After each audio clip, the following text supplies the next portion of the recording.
ажырасудың ең бір себебін айтайын. Енді миым көбейіп жатыр демеңіздер, мен примерно өзімнің ойымды айтып жатырмын. Бала туғанға дейін ол отбасы келін түсірген отбасы бақытты болады. Өйткені әйел туғанға дейін барлығына үлгереді. Тірлікке де үлгереді, анаңның көңілінен шығуға да үлгереді, мынаның көңілінен шығуға да үйренеді.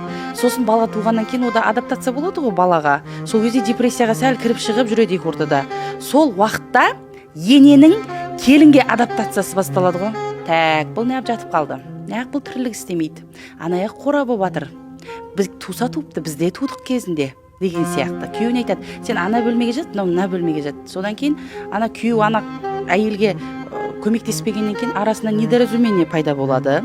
Содан кейін барып тірлік қой жаңағы, өліп баратқан тірлік, сол істелу керек тірлік. Ол тірлік өмір бітпейді ғой, соны неғып түсінбейді деймін да. Ал сондай кезде, депрессия болып жатқан кезде кішкене келініне де қолдау беретін үлкен адамдар болса, және де күйеу жағынан әйелді түсінетін болса, онда семья ұзағынан сақталып қалатын еді. Өйткені көп байқаймын қазір. Бір бала туғаннан кейін ажырасып, қалай ол? Кеше туды 40-нан шығып ажырасып кетіп жатыр. Немесе 9 айлығына келгенде, ана уже гормондар ойнап бастаған кезде көп отбасы ажырасып кетіп жатады.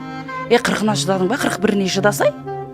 Бұл алдағы сенің өмірің, сенің болашағың ғой. Сондықтан сол